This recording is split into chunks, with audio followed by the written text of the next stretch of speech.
The New York Jets are coming into town, and here are the keys to victory for the San Francisco 49ers.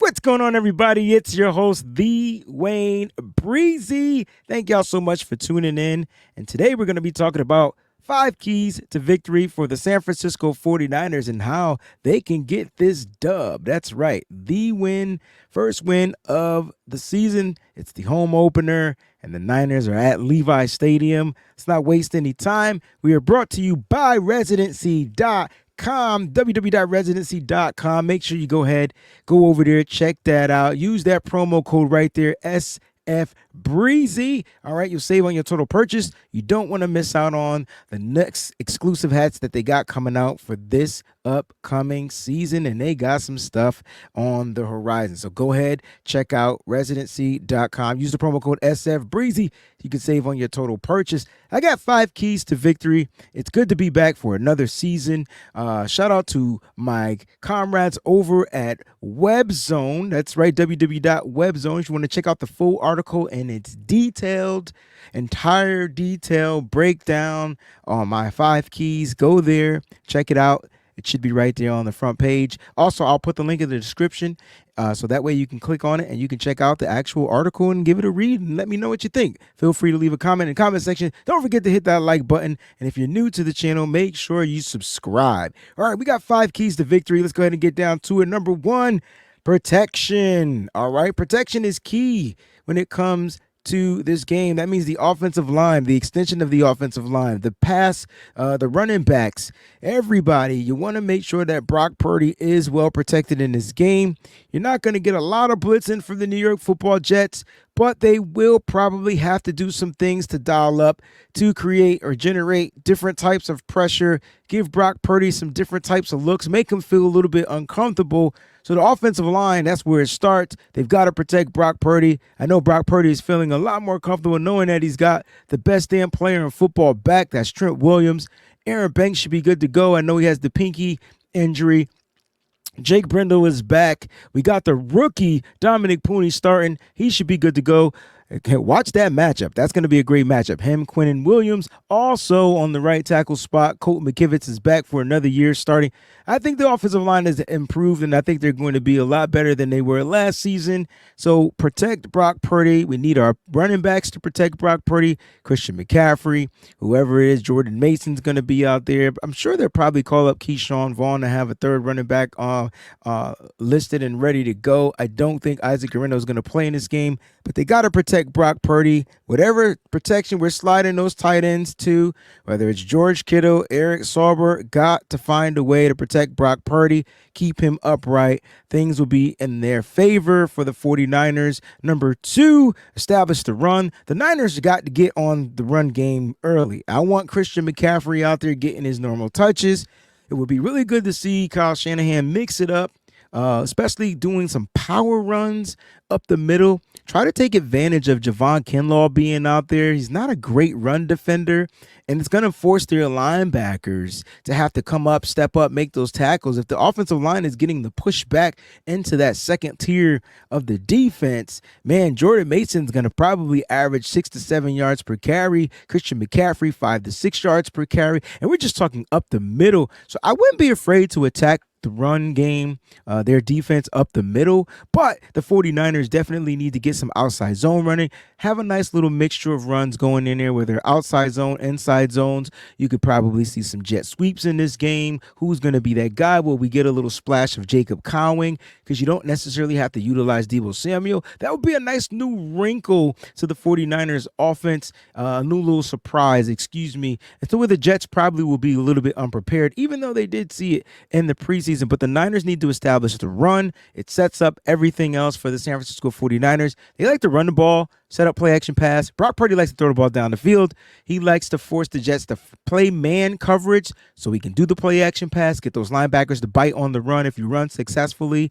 And then next thing you know, Brock Purdy's hitting the deep throws down the field. So establishing the run is key. Number 3, we got to get into a rhythm. Rhythm is key for the San Francisco 49ers offense, and I expect Deebo Samuel, Brandon Ayuk, those guys, those are the rhythm makers. Those are the guys that like to get the grooving going. Once the Niners offense gets into a groove, a mixture of run, a mixture of pass, quick passes, intermediate routes, it's going to be really hard to defend this offense. This offense in a rhythm can easily put up 30 plus points.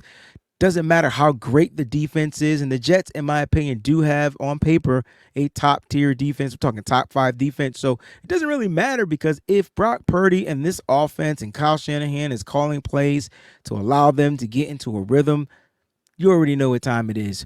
Establish the rhythm. The Niners will be good to go, in my opinion. Rhythm is key. Rhythm is key. Rhythm is key.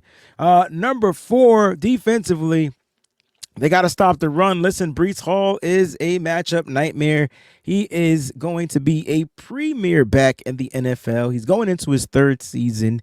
Rookie season, he got the injury last year. He was 994 yards, 6 yards shy of 1,000. He had 591 receiving yards, though. A total about 9 touchdowns, if I'm not mistaken. Breece Hall is their all-purpose weapon, right? We talk about weapons all the time when you're a San Francisco 49er because they're loaded. I'm going to need Fred Warner and that linebacking crew to make sure, especially in the outside zone and in the coverage game, that they're there. This could be a long day for Devondre Campbell, pardon me. It could be a long day if he has to get outside and get those tackles, because Breece Hall is kind of like a carbon copy of what Christian McCaffrey does for the San Francisco 49ers. This is their guy, their playmaker. They're going to look to get the ball in his hand. The Niners need to take away the run, though.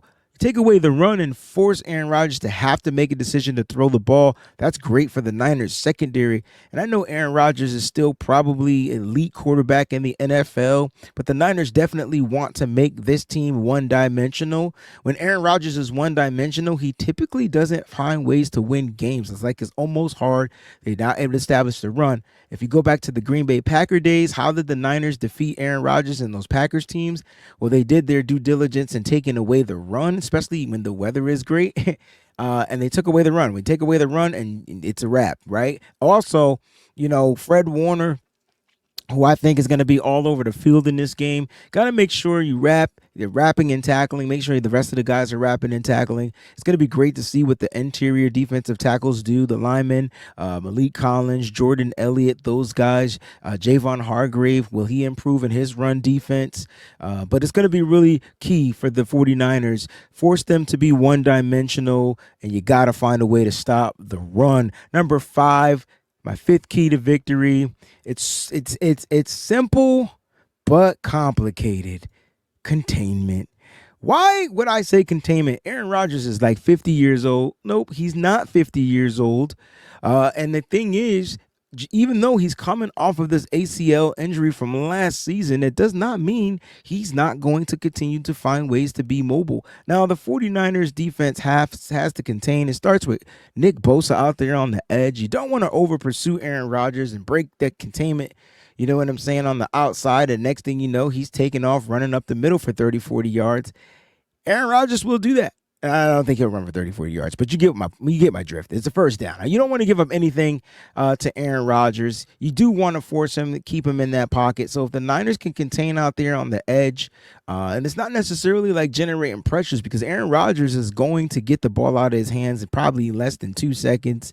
And this is what their offense is like. Kind of sounds familiar, right? Sounds very familiar. Sounds like the San Francisco 49ers offense.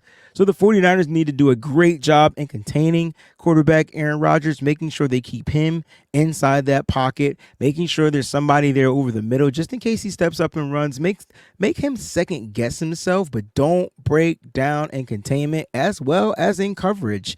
When a play breaks down, Aaron Rodgers is still the best quarterback in the league when it comes to that, or maybe second to Patrick Mahomes. These guys like when plays break down and they're able to extend plays. So make sure you try to keep Aaron Rodgers in that pocket. And if the coverage is great, the pocket will eventually collapse. If you don't break containment, Aaron Rodgers has nowhere to go but up the middle or take the sack. So containment is key. And just to do a quick review of the keys, we got containment, which is 5.